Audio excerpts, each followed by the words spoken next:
we are pending to be on YouTube.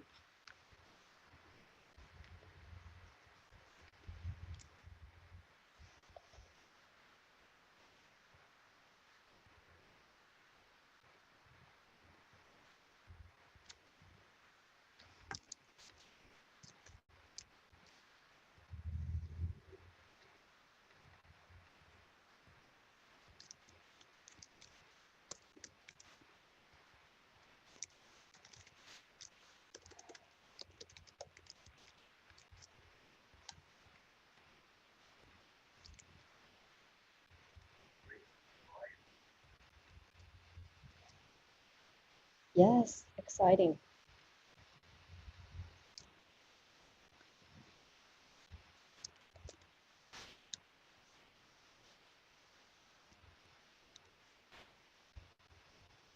So yeah, but by the way, people want to drop us a question or topic that you want us to cover specifically, just chat us up on the Telegram channel. Can we link Telegram in Clubhouse where it's working? No, unfortunately. Yeah. Or maybe in the YouTube description. Sure.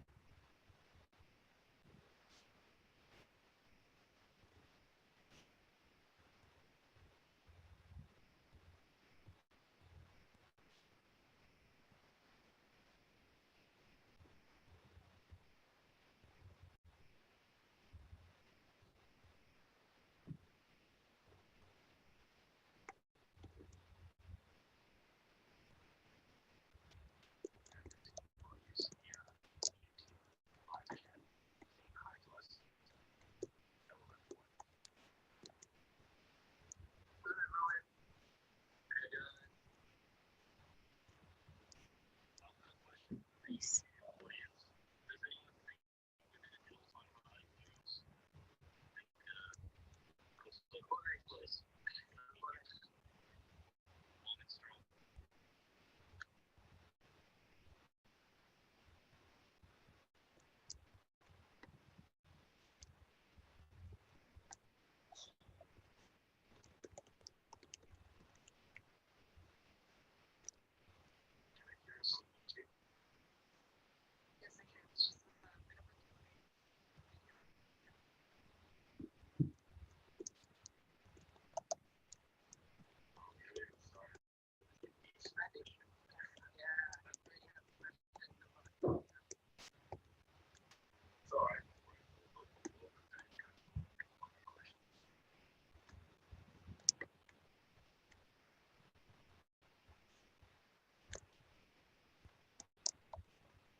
Any.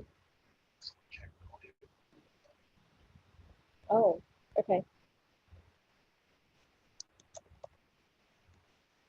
Can you guys hear us? Or no? Any, do you have problem hearing us?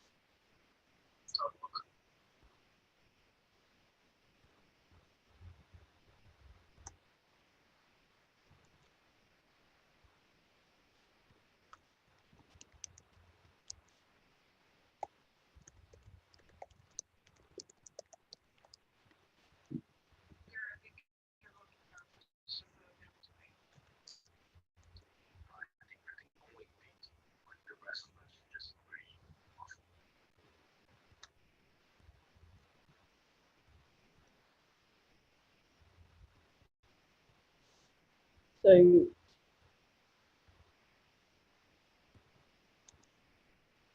you're the old things here, but not us. oh, okay. Hmm. Straight through my headphones. All right. Let me try to fix this.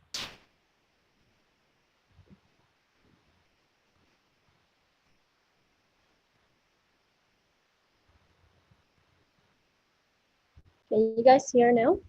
Maybe any you want to reply in the Angels chat to see if you can. Testing.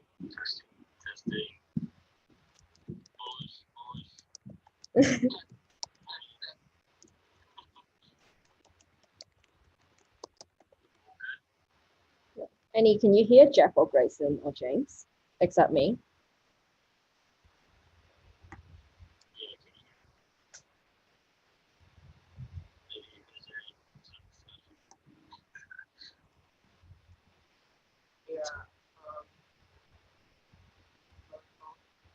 Oh, what about Jeff? Oh, the other ones are muffled. Okay. I think it's thinking of our voice from the mic. So there's voice to voice. Okay. Okay, let me try something else. What about now? You guys talk, and then any. Can you hear us now? Someone said we're better now. Right. Okay. Oh Yeah. yeah. All right. So I just used I just used the phone sound instead. Awesome. All right. 2 minutes, guys. Okay. Sweet. Yeah, Jim, I can see you, but has it already begun? Pretty much about to start in a minute or Yes. two. Yeah, Get sure. the ball rolling. Hi, everyone. We've been getting some audience in the bottom. Yeah, cool. Look at that. I like Sid's hat. Yep. Hi, Vanessa. Hi, Zen. Sid has strong hands. Huddle on. Hi, Russell. Diamond, all right.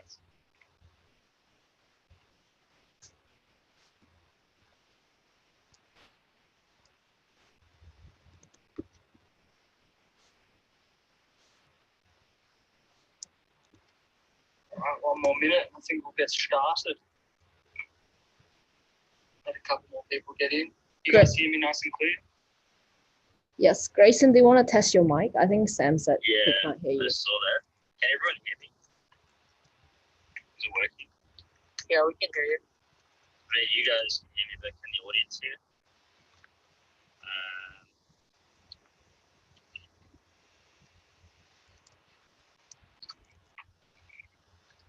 Do a couple more tests.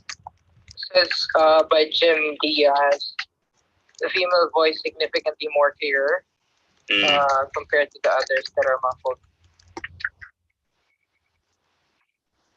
Speak louder. Okay. Yep, I've turned my volume to max, so ending to be on YouTube. Grayson's very soft. Right.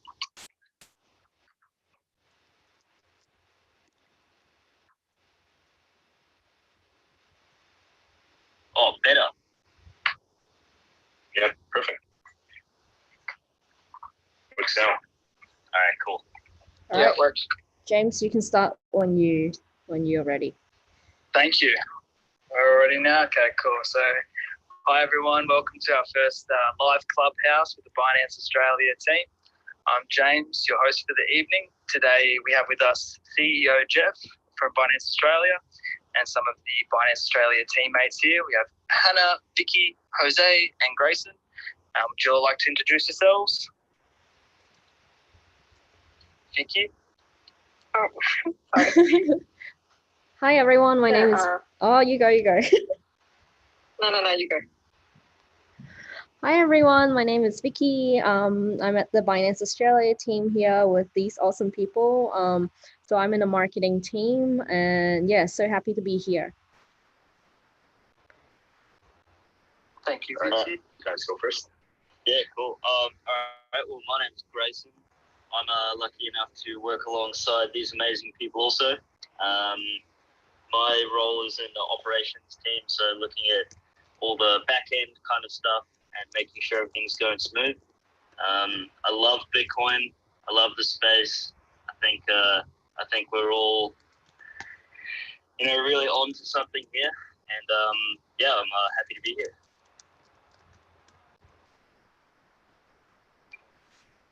All right, what about Jose? Hey guys, Jose here.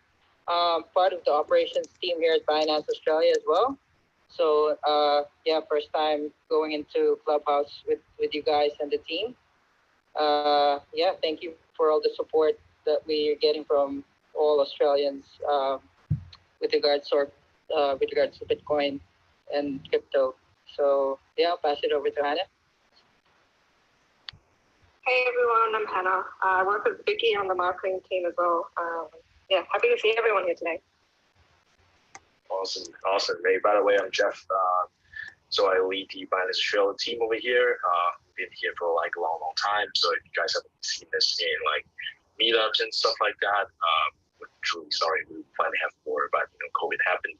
But anyway, that's why we're having a lot more of live streams like this. So Clubhouse is something that's pretty new to the team. So if there's any technical issues, we truly apologize for that. So thank you all for jumping on the call today, team. What do you want to talk about? Well, first, we'll just get through a few housekeeping rules. We've got to get through the boring stuff first. So just keep in mind that we're not here to give you financial advice. It's important that you do your own research before any form of investment. We're just here to hang out with you guys today and have a bit of a casual conversation about some exciting market trends and what's going on in the crypto space. So as well as if you have a question for Jeff or the team, just use your raise your hand function, and those on YouTube, just write it in the chat. We'll be picking up those questions as well. And if you do get picked from our Clubhouse, the viewers, the audience, just make sure your mic's muted, have some good etiquette, keep it mature and everything like that. Let's just get underway. Anything anyone would like to bring up straight off the bat? Otherwise, we can sort of just touch on some things that happened this week. Obviously, Tesla, Elon, 1.5 billion. I think that's probably, we'll start with a bang with that one. Yeah, that's crazy, right? So, we're just casually wrapping up the night yesterday, and suddenly someone just posted, Tesla bought 1.5 billion in Bitcoin, and then the entire space went crazy, right? Like crypto Twitter was basically off the charts. We got record high traffic on Binance as well. So, and pretty much every news outlets are covering it. I was in an early interview with I think it was Ticker TV, Ticker News or something like that, and we're going about like how that impacts Australia, what it means for the Australian market, and what's the role of Binance Australia in that. So let's start with the Tesla thing. Like, what do you guys think about that? I think it was so inevitable. We've been waiting for this for a while. I think we could all agree. Elon was teasing us a little bit, and he finally came through. And I think it's definitely the genie's out of the bottle. And if other big companies don't follow this, then I don't know what they're doing, because this is the next wave. Institutions are finally adding Bitcoin to their balance sheets, and it's awesome to see. What do you guys reckon? Do you think the signal that he was getting to Bitcoin was when he took Bitcoin out of his bio because he can't influence the market too much without getting in trouble? I was sitting there thinking about this last night. Like, at what point did he actually buy the Bitcoin? And seeing him remove that, I was like, okay, there must be a link there, right? I think one of the signs that I was thinking about is when MicroStrategy CEO said to him that put Bitcoin on your balance sheets on one of the tweets that he posted. and simply like posting Bitcoin, and then they just responded. So I think that's one of the I was thinking, right? Maybe that was the start. But at the end of the day, we can speculate when exactly it happened. But Elon, as we know, super smart guy. He's probably been looking at angles to do this for a while now. At the end of the day, I think the big question is, who's next? You know, when do we see the next big company add Bitcoin to their balance sheets? Because in my opinion, I think the ball's already rolling. And yeah. We touched on our last team stream. Who's going to be first in Australia? I don't know if you guys have any thoughts about that again. We have access. We can help you do that. Jeff? Yeah, so it's like the question is why, right? It's like, why would a company for example, right? Even like a couple of months ago, or even like a few years ago, there's all this sort of like thought about Bitcoin and why it's not a good store value asset. But really, right? So to really understand Bitcoin, there is no reason why you shouldn't consider it as just like another asset class, right? To diversify your portfolios in. So that's basically what MicroStrategy, Square. So by the way, Square CEO is Jack Dorsey, which is the CEO of Twitter as well. So and also like we have Tesla today. So like what Michael Saylor basically said was that if you're a U.S. company holding U.S. dollars as treasury, you're actually losing 15% of your wealth every year. Like you're operating your business, your life at a loss, right? And Bitcoin has historically been proven to outperform a lot of traditional asset class. It makes sense to have a bit of exposure to it, sort of hedge against your entire portfolio. It's just financially responsible thing to do in their eyes, right? So if the more people understand this, especially when Saylor did the Bitcoin playbook for CEOs, I think that's a big starting point for a lot of companies, because I don't think the issue is about access, because if you live in most countries in the world, access to Bitcoin in forms of different kinds of investment.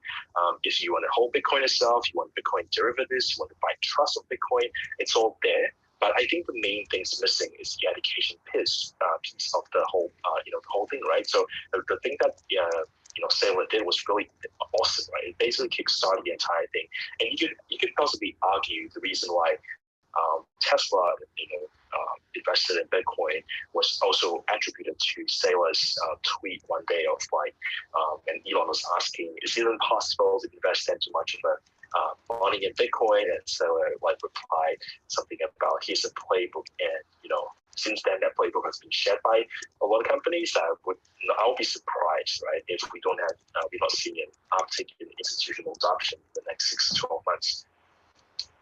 Yeah, I would like to add on to that too. Australia typically follows the US quite closely, market-wise. And I think, I wouldn't be surprised if in the next couple of months we see some big, like mining company or energy or like something like that add Bitcoin to their balance sheets. Because we're no different than America. Our inflation is, also 15% a year, whatever. If you're holding cash on your balance sheet, once again, you're operating at a loss. So this is a phenomenon that's only going to get quicker, and it's awesome to see Elon make a Chad move like that. It's exciting.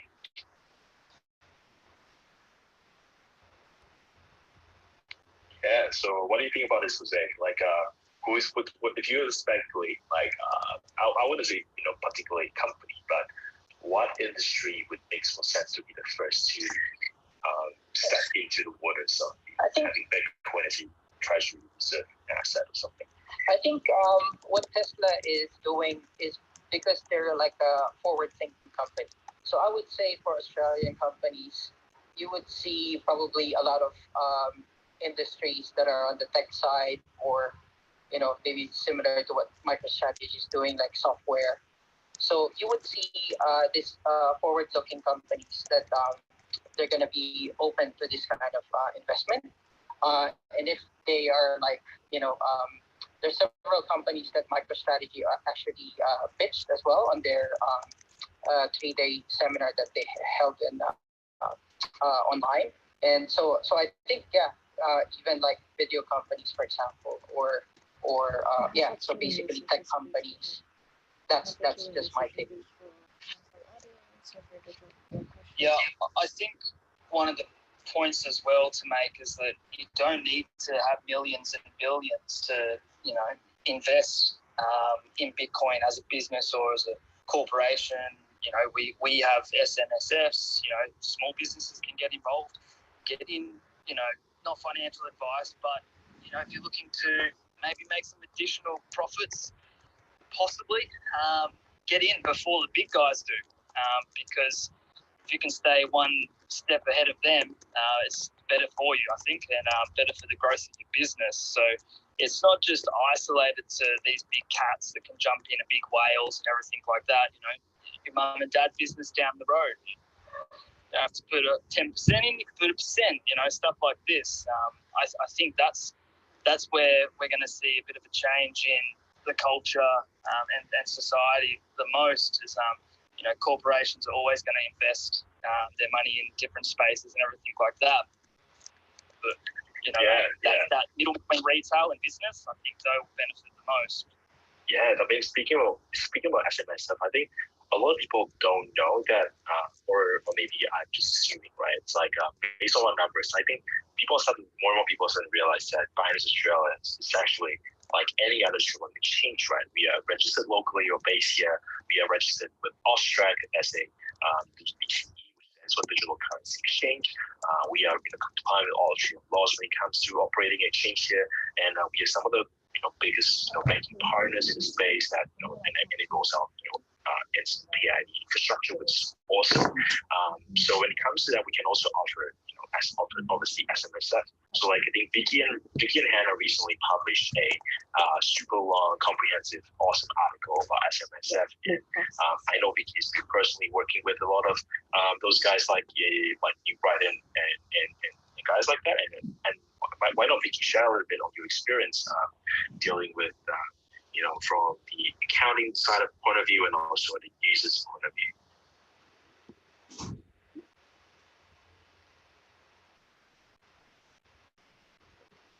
Hello. Sorry, what was the question? Sorry, I was on mute for a bit. I was just saying that like you put up the SMSF article like a while ago, and then you've also been dealing with the accounting firms like New Brighton. So anything you want to add on that topic when it comes to SMSF of Binance Australia? Oh yes, definitely. So there's definitely an increase of interest from our Australian users, as well as we've been getting some corporate interest as well in the SMSF portfolio. We've been getting a lot of CS inquiries on having their interest to set up their SMSF with crypto as well. So from an account point of view, like we've been feeding our audience as well as our users a lot of information to set it up. So based on that, like if you guys have any questions, feel free to check out our latest articles on that as well. And if you have any further questions, join the Telegram as well. We're all there to answer all your questions related to that as well.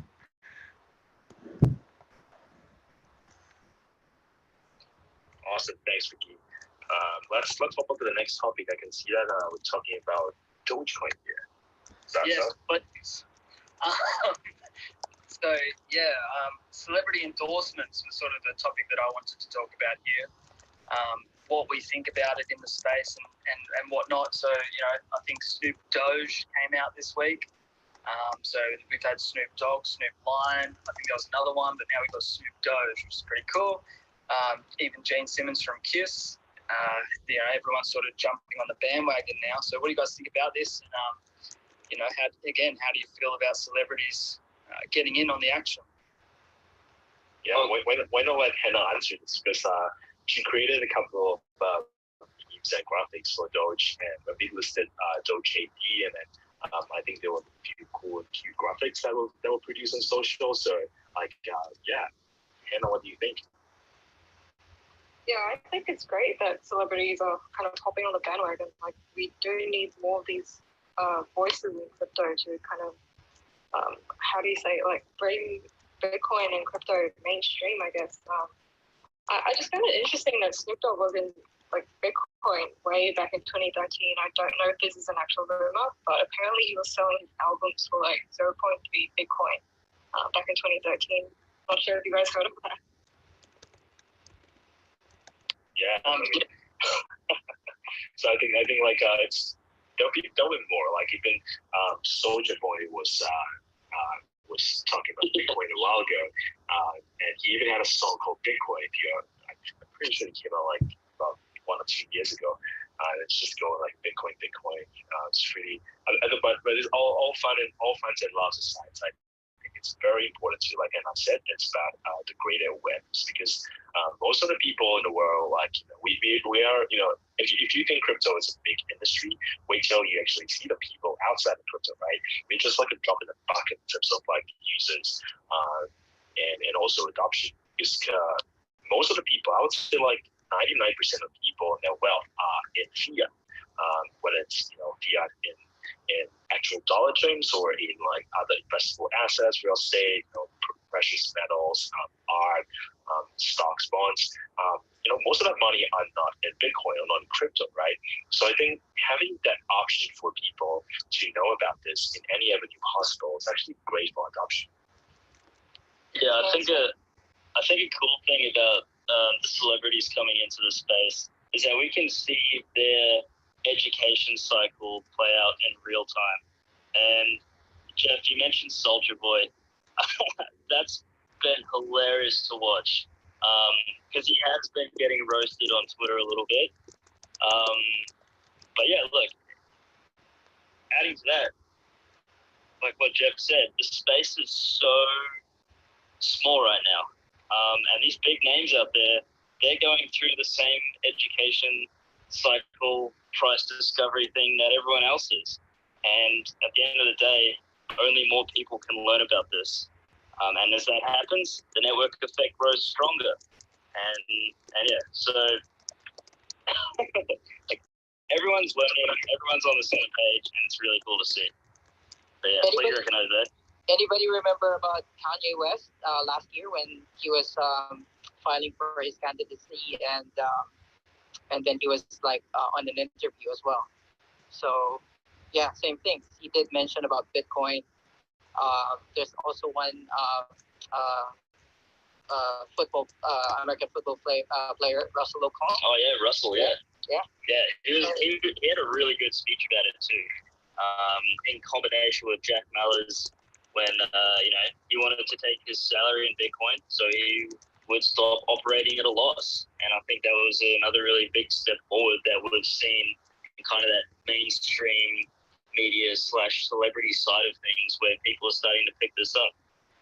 Another favorite rapper of mine, Logic, he YOLO'd into Bitcoin. Yeah, Bobby Bitcoin. That was awesome to see. And yeah, I think he's got strong hands. I don't think he's sold, which is really cool to see. He must be doing his homework, and he's probably realized like this is here to stay. This is only going to go get bigger. Not financial advice, by the way, but definitely cool to see. Yeah, just to sort of add in there, I think it's good, like on a psychological level, that celebrities with a name sort of back the product. And you could look at it like that. For years, right, I've been, screaming at the top of my lungs, Bitcoin, Bitcoin, Bitcoin. And it's only, feels like now that it, 55, 60K, and Snoop Dogg has said something about it that, people are starting to go, oh, okay, this is, obviously Elon's, start to sort of become this isn't a going away thing. If my favorite artist is into it, then I'm into it. So it's just another layer to adoption. A funny one that I can sort of remember was, I think Paris Hilton was backing an ICO back in the day. Don't know if anyone remembers that, but the coin was, there was some issues around that one. Just a fun little fact there. Paris Hilton. Yeah. Jeff, when do you reckon we'll be able to get Snoop Dogg and CZ on a podcast? Oh, Well, Snoop Dogg. I don't know. I honestly don't know, but I wouldn't be surprised if Binance in space at this point of time.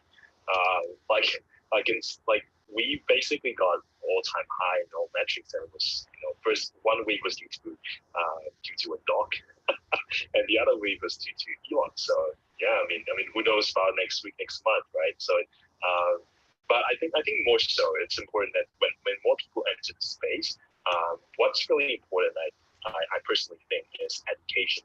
Because like crypto and blockchain and Bitcoin, it's a very difficult topic for men who are coming in from a very different sort of, I would say, life point of view. Because decentralized systems, digital scarcity, it's something that is not commonly accepted in people's headspace.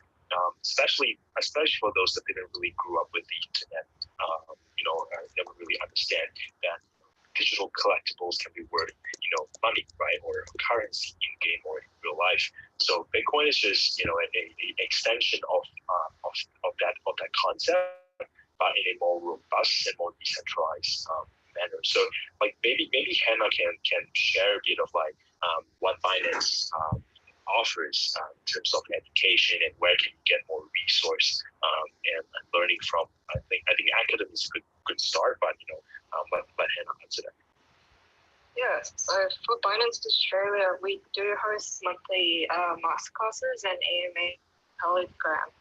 So we run those pretty often, and then we have different topics every single time that are usually suggested by users as well. So if you guys want to hear anything or learn about anything, just feel free to let us know.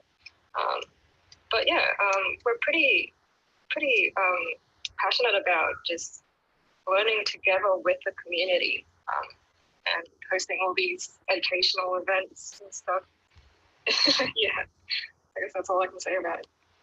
Maybe I can add on a little bit as well. So before I got into this crypto space, I actually know nothing about cryptocurrency at all, but I was very interested coming out from university, going into a new industry.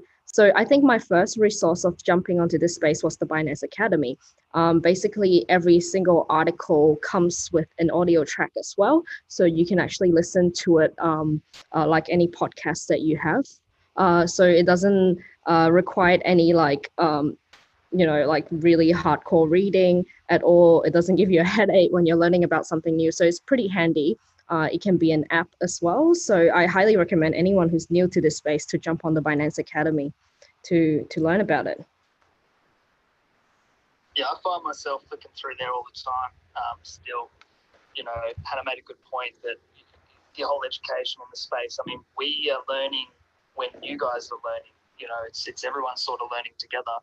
But for those that want to catch up, check out our FAQs and jump over to the Binance Academy, because the Binance Academy is, it's I don't want to say this because I sound like a shill, but it is the best educational platform I've come across for Bitcoin. I'm sure most would agree here with that. Anything from, what is Bitcoin to what is backtesting, what are Bollinger Bands, stuff like this. It's really good. Just to pop that in there. Yeah, I think the URL is just academy.binance.com. Check it out. Yeah. So yeah, once we get education settled, what's the next topic? Let's see. Another one with these celebrity endorsements. I was pretty chuffed to see Jack Dorsey starting up his own Bitcoin node. Thought that was pretty cool. Just wanted to bring that one up. If anyone has anything to say about that, I reckon Jack's a pretty hardcore Bitcoiner at this point, and it's definitely cool to see. He's shilled a couple of wallets and security tips, things like that, and I wouldn't doubt that he's, behind closed doors, he's probably got some big moves in the pipeline. Like when we saw him add all those Bitcoin reserves to Square, that was like what, 5% of their balance sheet or something like that. So, in my opinion, that was just a little teaser, and I wouldn't be surprised. What was that? It just keeps adding to the space. It's incredible. Yeah, he's definitely one of the most forward-thinking dudes out there. And yeah, it'll be cool to see what these kind of pioneers come up with next, like the Michael Saylors and the Jack Dorseys and the Elon Musks. Like, this is cool as. Yeah, but yeah, I think it's also good to share with the audience here about why it's important, or why Jack Dorsey finds it important to run a Bitcoin node. I think anyone that benefits from having a secure instrument to transfer value over the Bitcoin blockchain or Bitcoin network should consider running a node if you can, because it's basically like Bitcoin is not very different from a centralized system like Visa, where all it does is basically centralized banks talking to another centralized banks via a centralized payment processor or a few of them in between, right? So it's very easy for it's basically centralized control of your information and also controlling of the market, right? So with Bitcoin, and in the sense that you don't have the centralized people to store or translate or to transfer or to do stuff for you to sort of confirm your transactions and all this kind of stuff, right? You basically need collective nodes, right? So basically in Bitcoin, something called nodes, basically a software that anyone can run that does a few things, right? So I think main three things that a node does is that firstly, relation transactions. So I think every Bitcoin node is connected to another Bitcoin node in any geographical distance up to 8 degrees of separation, right? It's set in this way so that what it means is that within 8 hops, which happens within seconds or milliseconds of someone publishing something to its next peer or to its 8th peer, and the 8th peer passes the information to its 8th peer. Within 8 hops, all the nodes in the Bitcoin network is synced up with that particular information. It's a very efficient broadcast system, right? And the other aspect of it is that it validates the genuinity or the truth of the state of the blockchain. So, for example, if you're running a software that has some malicious aspect of code that says that from now on, from this block onwards, every transaction, like there will be a text to Jack, for example, right? And if someone a node accepts a packet of data from my node that says that I'm running a version that does that, the benefit Jack fairly, they can then reject that stuff. It's basically like micro cells fighting to maintain order in your new system. It's something that just doesn't sound right. It just gets rejected by the rest of the network. So it's nearly impossible for someone to inject a bad code into Bitcoin to benefit themselves or to cripple the system. That's why it's so robust, right? Versus like a centralized sort of code publishing system where, who knows, maybe Facebook decides to publish a code, and even though through rounds of peer review, something slips through the crack and it affects the entire thing, right? This kind of thing doesn't happen in Bitcoin that easily. I would say that nothing is impossible, but the fact that everyone can peer review everyone's software and that everyone runs, basically everyone needs that every individual nodes makes it very strong, right? So, and the third function a node can do is that it mines. So basically a miner, right? I think the broad misconception that people think that Bitcoin miners are some special node. No, they're just nodes that basically have the power or have the enough computational power to actually compete to race for the next block, right? So every node can if you want to know, you can actually see that you can go and fight for the next block. It means that you can actually mine. But if you don't have the proof of work, right, you don't have the energy to back your sort of stuff to race through the next miner or the next node that is wrapping up the transaction, like you would just never get there, right? And the reason why Bitcoin runs on proof of work and not of like proof of authority or proof of stake, it's a very simple structure. It's a very simple thing, right? It's because it's historically it works because the early iteration of Bitcoin, if you look at the early the networks that I referenced in the white paper, the Bitcoin white paper, it mentions of Eagle, right? Bitgo, and also a bunch of early iterations that are all running some kind of proof of stake or something like that. And it's just that and Adam Back can attribute him to the father of proof of work. It's basically he created a system where in early days, if you send an email, you can actually spam people's servers, right? You can create a lot of loads for people that are receiving messages, people that are relaying emails. And what he did was that to prevent a spam, prevent spam attacks, if you add a cost to doing something, right, it lowers the barrier of fraud or lowers barrier of spam.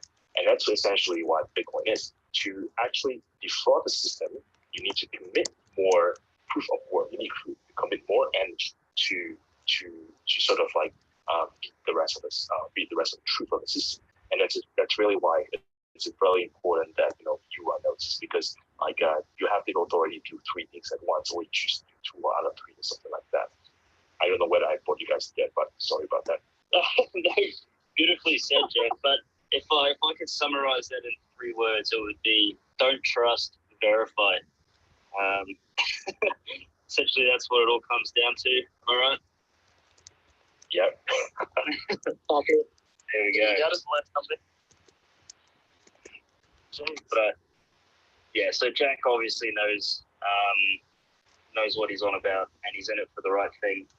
This is a paradigm shifting technology, and the simple fact that we now have a truly decentralized, finite, scarce, censorship resistant money is going to change everything. And yeah, once again, super exciting.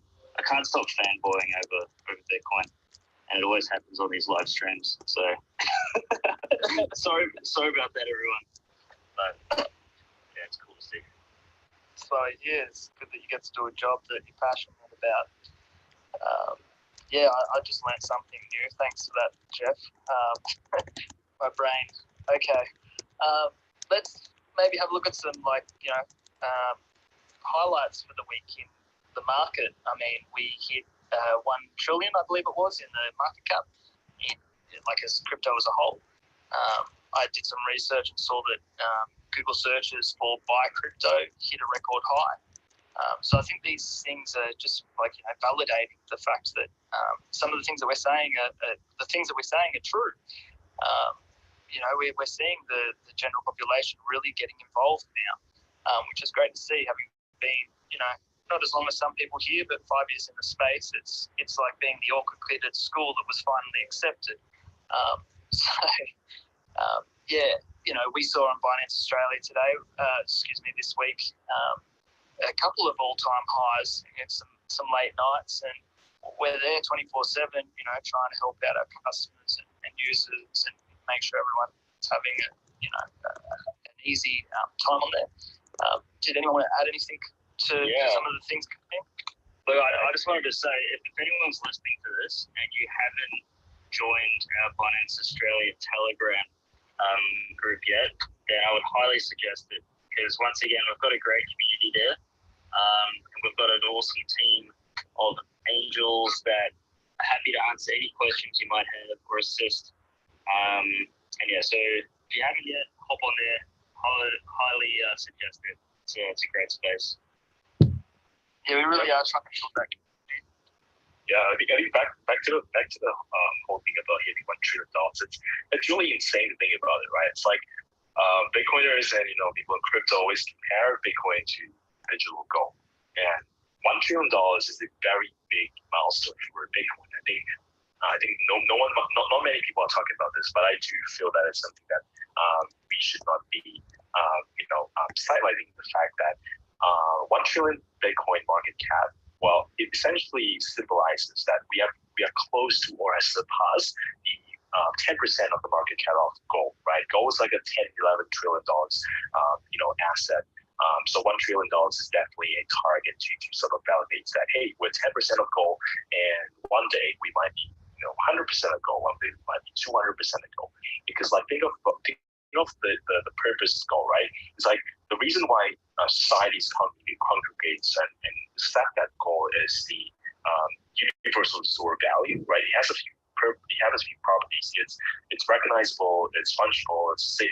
The gold in Spain, same gold in China, right? So if you ever do cross-border trade in the early days in God knows what time, gold is the only currency that you can universally transact and people recognize as the value in, right? And there's also a couple of other aspects of it, like it's hard to destroy, right? You can't really destroy gold, and you can't really create new gold, right? It's basically a scarce asset. So Bitcoin is basically a digital version of gold. You can argue maybe it loses in terms of the history of inception, where gold is 5,000 year, recognized store value, and Bitcoin is only like a 30-year-old asset that people start to sort of only capture, that you sort of capture utility in terms of store value over the past maybe 6 to 7 years, because early days people didn't really take Bitcoin that seriously. So I think that there's definitely a correlation to the truth that Bitcoin is digital version of gold. I personally think that Bitcoin is better than gold, because if you were to transfer, let's say, $100 billion in gold, right? You would need to, I don't know how to do it, right? But if you were to transfer $100 billion of Bitcoin, you can just do it like that, right? Pay your miners fees, wait for the confirm. Yeah, that's it, right? Even like in last year, we have a few over $1 billion Bitcoin transfers, right? It's I think the largest one was about $2.5 billion, 2.4 or something like that, and it's just done in a flash second, right? And obviously, you got confirmations make it secure and whatsoever. Not, but the point is, right, is that there is a new instrument for people to store value and people to transact large amount of value. So like a Bitcoin transfer doesn't just mean that, people usually criticize that, oh, Bitcoin is slow and stuff like that. But think of it, right? If you want to sort of move stuff that is secure, you would choose something that is rather secure rather than speed, right? If you were to transport something that's very, very valuable, you would put it in an armored truck. An armored truck has trade-offs. It needs to be, armored, and armored are heavy and it needs to be slow. And if you want something that's really lightweight and fast, yeah, maybe you can go like a jet. But once the jet hits the wall, it disintegrates in pieces. But it's good for one thing, it's good for speed, right? So it's different aspects of it. I think it's really important to distinguish that. More so, I think in the next 5-10 years, you will definitely see more adoption of Bitcoin becoming a vehicle for the high, I would say like it's called high power payments. Basically, if you think about how many transactions can one Bitcoin transaction represent, and the actually see the value in it, and the security that the Bitcoin maintain offers, it's undefeatable, right? You can't argue on the security of Bitcoin because it's the granddaddy of all. It's the highest amount of barrier to actually attack in any kind of vector, right? And that basically is the case for, I think, why why Bitcoin is moving into the closer and closer to realize a sort of end goal becoming real digital gold and accepted as it is. And I think by then you would not see 10% of the gold's market cap, probably 100% or maybe twice, right? Because there's also other utilities that people are storing value, precious metals, art, yacht, something like that. There's so much money floating around that's finding places to sort of seek refuge. And if we can have something that is universally recognized, secure, safe, and stays like this for forever, a million years, I think Bitcoin is a good option. Yeah, a common analogy is that if you're holding gold instead of Bitcoin, then it's the same as you holding seashells instead of gold. Like, money evolves, and we're seeing this price discovery play out in real time. Especially just then, Jeff. I don't know if you know, but we just hit an all-time high during that during your speech there. So things may seem like Bitcoin's really expensive. It's knocking on the door of $50,000 US. But at the end of the day, once again, like you said, Jeff, we're still a fraction of the market cap of gold, which, as we just discussed, is arguably a lesser form of money. And yeah, so once again, Elon Musk didn't buy gold, did he? He bought Bitcoin. Michael Saylor didn't buy gold; they both bought Bitcoin. This is happening for a reason. This is a new form of money, and it is growing organically right before our eyes. I don't know if you want to add to that, Jose. Yeah, I just wanted to add what Jeff was saying. Right? So during the inception of Bitcoin, I think there's three main network effects that Bitcoin had, right? First was the developer network effects, which is the developers developing on the Bitcoin blockchain. And then the next one was the time when users at the marketplace network effects was emerging. and I think right now we're on the verge of the investor and capital network effects. So those three important network effects is very, very crucial. And I think that's the history of what Bitcoin really serves to be, right? As a world reserve asset. Yeah, just wanted to add that.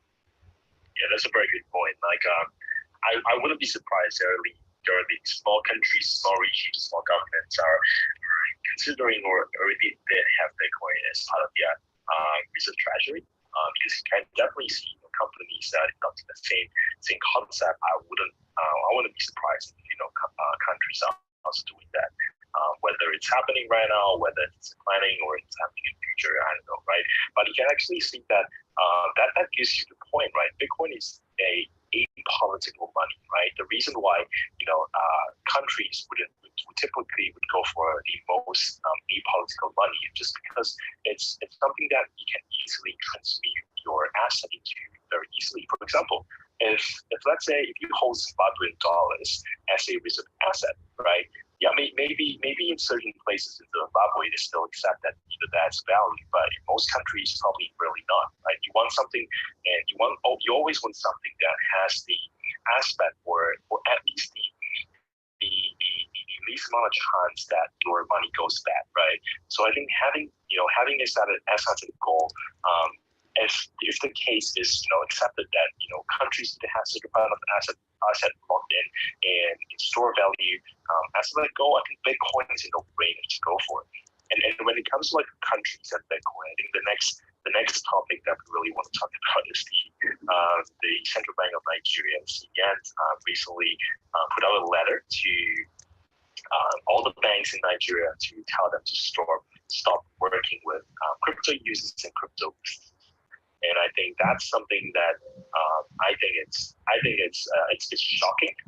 It's shocking that but at the same time, I'm not 100% surprised as well. But now, before I go into all that deeper, what is your thought on that, Grace? I mean, Bitcoin is rat poison, and central banks are the rats. Rat poison. Yeah, rat poison squid. Whatever Warren Buffett said. But I think we've seen this kind of what's what I'm looking for. This kind of reaction before from the likes of China and India, where it's just like no more crypto. You guys are not allowed to be involved with this. It's bad. But then this is the beauty of an open network like Bitcoin. You cannot stop people from interacting with it. And at the end of the day, your only option is to join, right? The network effect is too strong, and we'll see whether it's in like next month or in a couple months. I have no doubt that they'll be back, and it's interesting though. This is all part of the game theory of it too. If a country wanted to downplay the fact that they were adding Bitcoin to their reserves, what would they do? They would come out and say, we're against Bitcoin, right?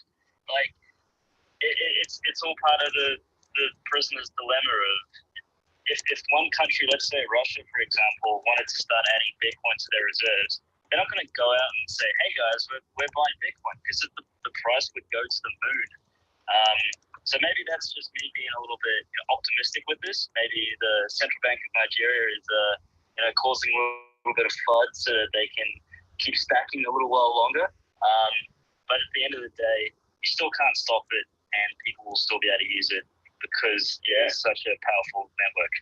Yeah, I think there is a study or a metric somewhere that can just Google it online. Is that the acceptance with Bitcoin is inversely correlated to the human rights freedom of the country. I just look it up. I don't want to elaborate on that too much. I know it's a political topic. I don't want to be too much into that topic. But I would say that on the flip side, if you live in Australia, you're literally one of the most lucky people in crypto, right? Like despite what the RBA said early this week, RBA is the earliest, I would say one of the earliest sort of central bank in the world that actually came out to say Bitcoin is a legal currency or legal money or something like that. And that actually happened, right, in 2013. Like that's almost like a decade ago, like 8 years or something. That's insane, right? When you're having like central banks still debating whether they'll use a Bitcoin like in 2021, and Australia did that back in 2013, right? And we have all this good regulations around space, and even like the ATO has an entire regime of how do you view Bitcoin, how do you text Bitcoin. There is a certain level of regulatory clarity in Australia that most people probably not aware of, or maybe they're not something that we take for granted in most states nowadays. And I think that comes with like also with the maturity of banking systems as well. Like we have PI, right? You can move money from your bank account, like your CPA, into your Binance Australia account, like literally seconds, or maybe even faster than a street get loan. And that's not even possible in most countries, right? Not even in the US, right? And that's something that really is something that I think most Australians are really spoiled for. And we also are not just spoiled for in terms of speed of banking support and all this kind of stuff. We also spoiled with choices when it comes to providers. Like Australia is one of the highest number of regulated crypto exchanges per capita in the world, right? Just given that there's so much regulatory clarity, government support. We are basically based in our headquarters in a government hub in Queensland, right? It's so insane, right? We're a crypto exchange and we're just sitting next to, different government I think Queensland Health is there and stuff like that. So I think that acceptance with industry has given us, a lot of liberty and a lot of, courage to innovate. And that's really where Binance Australia is about. Is that we are in basically one of the best places in the world to lead crypto, right? I know Michael Saylor started it, everything's kind of happening in Tesla and everything's in the States. But I think what it really means is that hey, right now there's all these people, these big giants, right? This Wall Street person, something like that is all into Bitcoin. There's no reason why the Australian company would be excluded from that, or would not consider Bitcoin as part of their asset portfolio or something like that. And that's why we're here, right? We're here to sort of bring Australia to the next level, right? Not just in terms of the retail. The retail is insane, right? We really, really, really thank you for your support. In January, we hit 130 million Australian dollars trading volume in a single day, right? That essentially puts us, Binance Australia, as the number one crypto exchange in AUD trading volume in just 6 months of inception. That's really incredible, right? But I would say that the market's so much bigger, right? There's so much more potential. We just need to be there. We continue to educate, engage with industry partners. We are part of Blockchain Australia. We're part of Fintech Australia. I was just in a meeting yesterday, I think, with other industry leaders, payments, and all this kind of stuff. We're always working alongside peers and also service providers and also government to make sure that Australia's space is leading toward the force in crypto, right? Crypto adoption. And we really want to stay that way. And I really think it's the best place, best time to do it. Yeah, no, great. I think countries that try or do ban Bitcoin will just be left behind to play catch up. And any country that actually embraces it will lead forward. And I hope Australia takes that on board, our government, to embrace it, so we do push forward as a nation. Any form of suppression is control, and I think Bitcoin was made for this reason. That's the freedom of money. It's something that we should all have. And I can actually see in the chat here, I hope I'm pronouncing your name right, but Chinelo says they're from Nigeria, and the central bank had seemed to have retracted the ban yesterday. So it looks like they've probably gone, let's ban Bitcoin, and then they realized they couldn't do it. So hopefully that's true. I haven't actually verified that yet. It makes sense because if you're a government, right? If you're about control and you realize that you're trying to control something that's uncontrollable, it will just make you look embarrassing. I would say that. So I think like most governments, they know that, like we don't really understand the technology, all this kind of bureaucrats, and they might not understand why Bitcoin exists. They might not understand why, they might even know what Bitcoin really is, to be honest, right? They just think it's like some internet money that people, untraceable, but all those things are not true, right? Bitcoin is the most public ledger. It's the most public money in the world. Like it's money for the people. It's money for the people by the people. And really, like if you try to control something like that, it's like you're trying to control air. You're just gonna or embarrass yourself in the long term. I think smart governments understand it. So I think it's all about embracing that rejecting it. Yeah, that's it. Network effect is too strong. And at the end of the day, everyone is incentivized to become a network participant because it's for the better of everyone. And that's only going to get stronger. It's an interesting question. When do we think we'll see the first country actually officially add Bitcoin to their reserves? Like, what do we reckon? There are some speculations that like North Korea has Bitcoin, but I would say that it's really not. I'm not trying to sympathize with anyone or any countries, but it's always the people, the players that faces the highest amount of friction that would adopt to a new standard, right? It's like rarely, if you're comfortable, you're king of the world, why would you consider something like Bitcoin as one of the asset when you can just print US dollars and people just take it, right? The world doesn't accept it, and you stop your inflation, and you can just people can just do nothing about it, and you find this king of the world.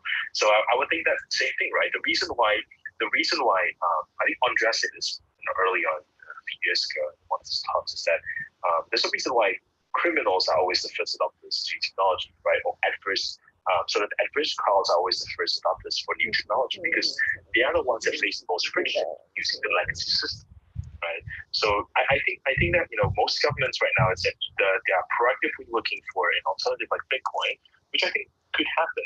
But I would say that if a country would adopt Bitcoin to mass level or something like exceptional, or just like 1% or something like that, it would be because for a very good reason. Right? Maybe they're forced to do so. Right? Maybe they really see this the only way out from control or something like that. I don't know, right? But I would say that slowly it will be countries that are having the highest amount of friction participating in a fair international trade or something like that. And slowly it will be the countries that follow the bigger ones, and then the bigger one, and then it goes to the biggest countries in the world. I think that will take maybe a decade or two to play out. Who knows? Maybe even shorter. Yeah, it's a good point. It really does mirror how we kind of adopt Bitcoin at an individual level too. As the saying goes, like you get into Bitcoin for one of two reasons. One, you were curious about it, or two, you had no other choice. And it's really cool to see society like as this kind of collective consciousness adopt Bitcoin in the same way that we do as individuals. So I think, it's pretty cool to see. All right. So Hannah, back to you. I think we're gonna have a Q&A or a giveaway, something like that. You wanna take that? Yeah, sure. Sorry, James, if you don't mind. Yeah. So I think we'll answer a couple of questions from the users right now. We do have a lot in the YouTube chat. Okay, I see a question from Lady Sapphire. She says, do you think Bitcoin will unseat the dollar? I personally think it won't. like For real? I don't think it will for a long time. Like fiat's gonna have its place, right? Centralized system's gonna have its place. It's like when the internet came about, printing presses doesn't just go away, right? There will still be demand and people running it and reason why they exist, right?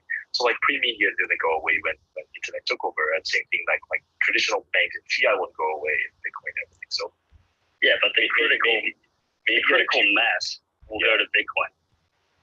Sure that fiat currencies will still exist. Like if you got rid of everything today and it was only Bitcoin, then of course like someone would come up with a fiat currency tomorrow. I think the question though is like will Bitcoin have the majority of market share. I think it will. We're seeing the dollar crash against Bitcoin as we speak to all-time lows. So it's playing out in front of us. We've just made the all-time high, 62.4. Yeah, I think it's a trend. Like every time we have a team stream, Bitcoin shoots up. I don't know why. For some reason it does, yeah. And we should do this more often. Okay, next question. I think we have one from Jeremy Grice. We've been seeing your questions, Jeremy. Don't worry about that. So he's asking, forget who's next. Who's going to be first out of Google, Facebook, or Apple? I assume this is who would be the first to invest in Bitcoin out of the three. Apple with no. You think it's Apple? Yep. No, I wouldn't be surprised. Like a company like Apple, like even $1.5 billion, like if they were to do it like Elon Musk, it's really nothing. It's a drop out of the bucket from that cash reserve.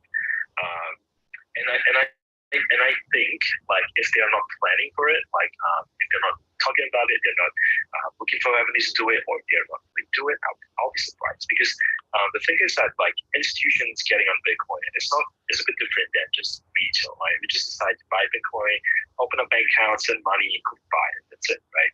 There are a lot of, especially public listed companies, there are a lot of independent boards convinced, internal boards convinced. There is a lot of questions about security, custody, all this kind of stuff, right? The investment pieces of Bitcoin. It's something very new. It's not like there is a bunch of like hedge funds out there that just like, hey, you can just buy into an index and have exposure to Bitcoin. More of these are coming up, definitely, I say. For example, Grayscale is a good example. We still haven't really seen a good, a Grayscale model in Australia yet, but I think that, soon, you might see more plays in this space. And that's really where I think that will make companies easier. Because either you have someone like Michael Saylor or Elon Musk that just basically goes like, hey, I was just going to buy Bitcoin and don't care what you say. I'm just going to buy it in the portfolio and just announce it to the world, right? The other aspect of it is that they're more risk-averse institutions or public companies that might want exposure, but they don't want really be holding about custody and stuff. They might just invest into a ticker, right? Something like a trust that basically give them exposure to certain Bitcoin. But that's their choice. But I think either way, right?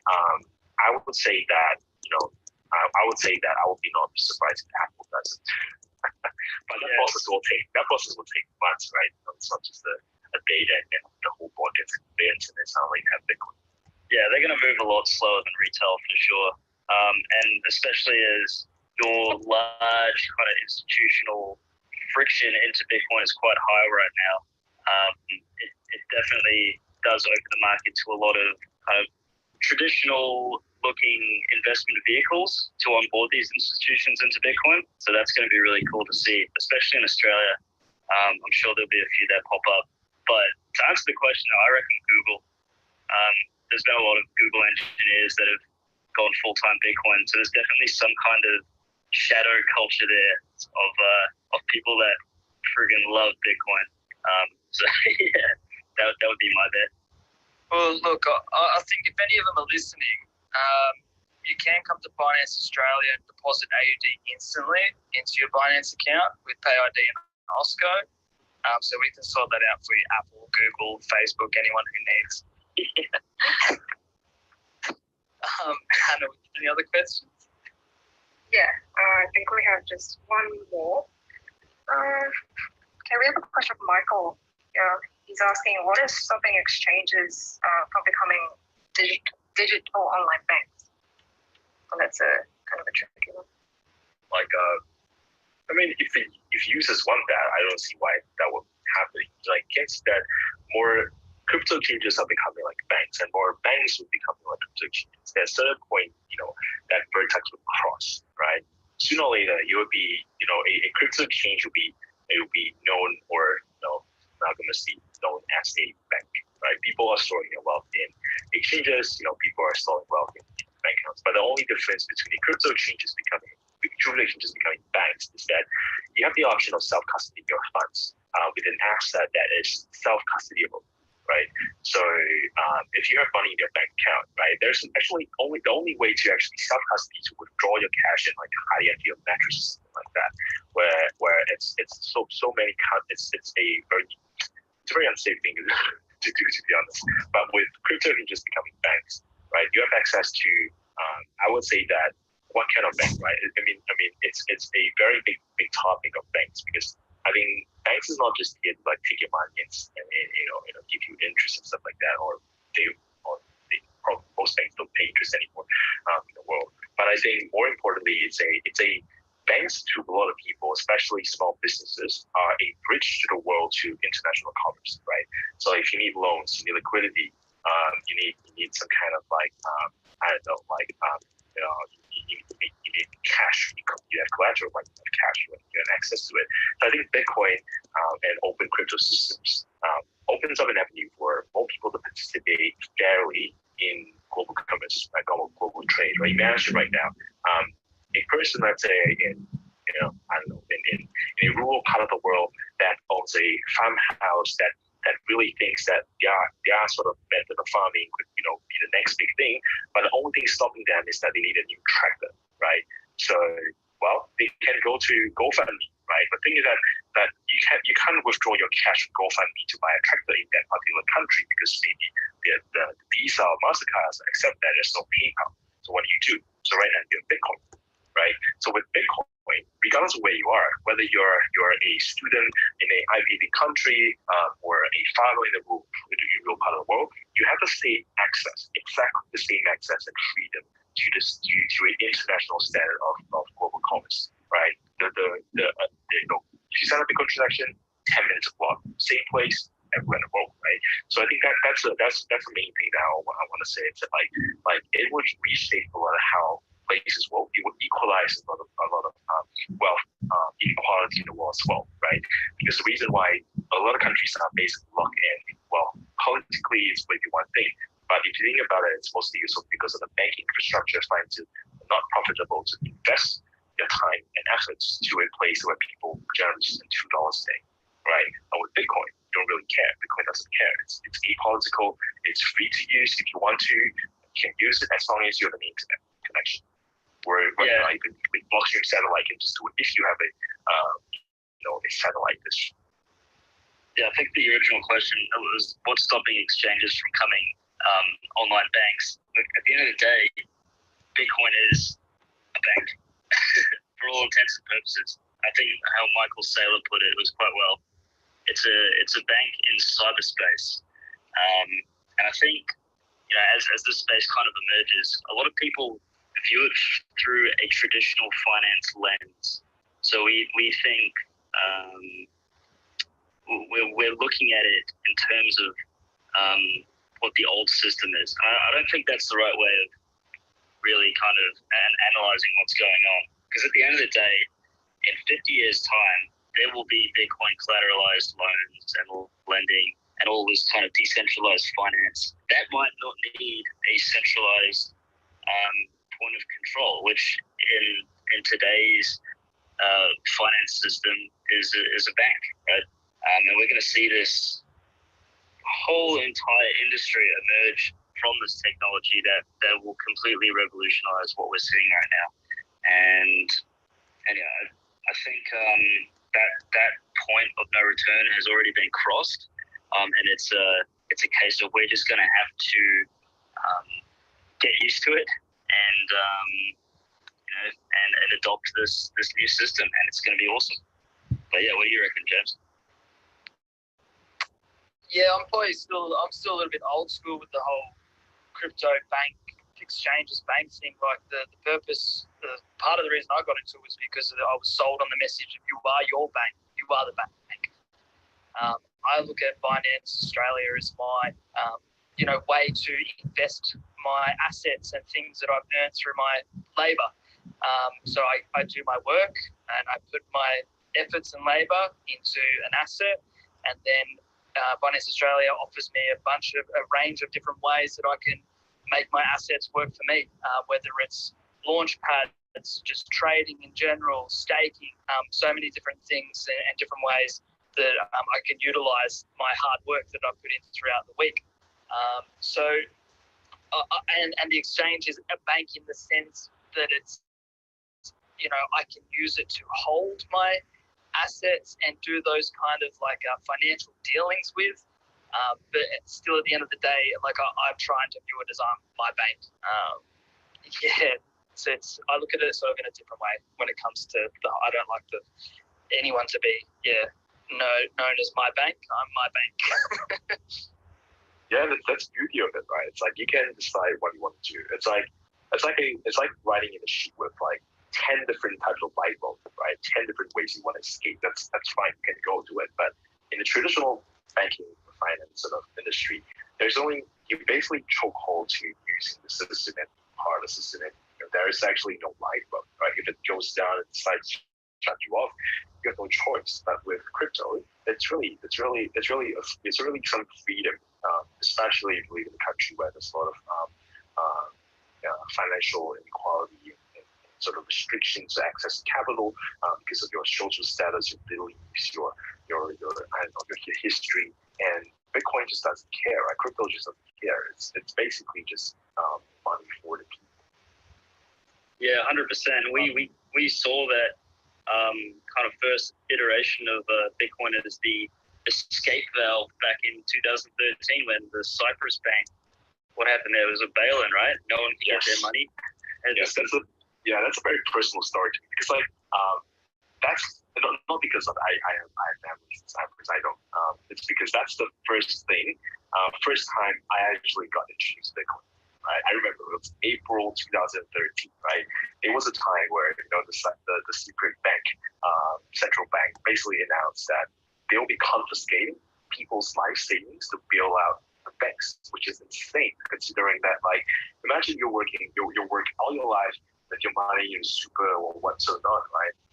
And then suddenly on top of the inflation that's happening at the time where government just printing money to repay debt obligations, they're also confiscating your money in your bank account to repay on the losses that are not part of your fault, or not entirely part of it, and any shape or form the fault of the people. And just basically that kicks in, right? It's like yes, the centralized system, it works to a certain extent, but come on, if you need a lifeboat out of it, you don't have any, because if you're living in a country like that, you have to live in a financial system like that.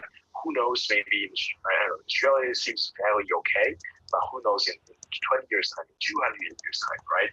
You need to invest, or people need to consider or invest in a system that allows for alternatives, allows for freedom for avenues of escape. I think that's really important. That's basically a part of a democratic system whereby if you're being shortchanged or something, you have an avenue to protest, right? You have an avenue to voice your discomfort, to push for change. And with Bitcoin, you can't, because you decide your fate, right? You have basically it's a life for it. And I think from that point of time, my conviction of Bitcoin has been the same since 2013 as the same still today. I think it's a very, very big and very important sort of tool for financial freedom and also money to the rest of the world. And I hope more people realize that. I think that's awesome. Very well said. That was where is my money? Beautiful. Couldn't agree more. Yeah. Awesome. All right, Hannah, do you want to announce some winners of the Binance hoodies? Yeah, that's right. I think the Binance hoodie has been pretty popular nowadays. I'll just get to it then. So we have 3 winners this evening. Sorry if I butchered your name, but we have Mike. So Mike can hear us on one of the hoodies. And then we have Marco Viviers. You both said one. And we have Tommy Holland. So if we announce your name, just feel free to reach out to us in the Telegram chat. The description, I'm pretty sure, can be found, if you're on YouTube, can be found in the link to Telegram, will be found in the YouTube description if you're there. If you're on Clubhouse with us, it would just be Binance Australia on Telegram. If you just search it up, we should be there. Yeah. Pass it back to you, James. all those hoodies will be signed by the whole. Nah, it's all good. So, look, we can wrap it up. I was just wondering if anyone in the room, the audience, would like to, jump on the mic and say anything or ask any questions before we wrap it up real quick. We've stayed past our time. So, yeah, put your hand up now. If not, we'll wrap this one up. No? All right. I can see Sam. Sam is asking.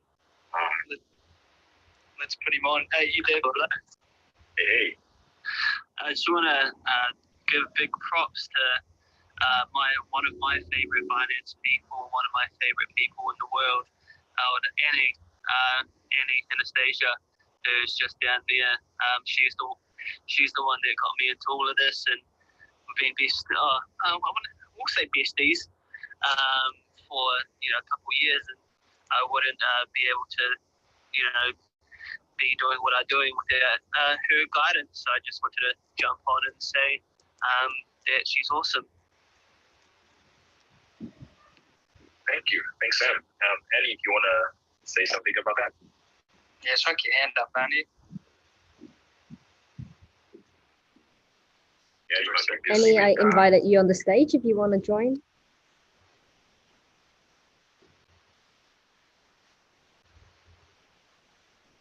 I think all good. Annie might be busy with the YouTube chats. Yeah. Does anyone else want to come up? Anyone else got any questions? All right. So it seems like all good. Yeah, Annie's Here we go. hello, Can you Annie. hear me? Hey, can you hear me? Yes. Sorry, I'm just going to mute the other computer that I was listening to you guys on. Can you hear me now? Yes, perfectly. Perfect. Yeah. Hi, Annie. Hi, how you guys going? Amazing. We're pumping. Yeah, I can hear it. Great session today, and thanks, Sam, for joining. Finally, Sam's actually a really high-level coach and does marketing for a lot of companies, and he started accepting Bitcoin as a payment for his services. So that's been amazing to see that kind of adoption in the business space as well. Yeah. Thanks, Annie. So Annie is also a crypto guru. If you guys not aware, and Annie's a Binance angel. She helps manage our community. So thank you so much, Annie. Pleasure. All right. No worries, yeah. Thank you all for joining us. We've reached the end of the Clubhouse stream. Thanks for joining us tonight, team. Had a lot of fun there. Thanks for the angels in YouTube and on Telegram. Again, make sure to jump onto the Telegram. We're always there, happy to support. Binance Australia, best exchange in Australia, cheapest fees, lowest trading fees. Anyone wants to add on, guys? All good. Yeah, happy trading, everyone. Happy all-time high. Yeah, happy all-time high. That's it. All right. Thanks, guys. Thank you. Have a good night, guys.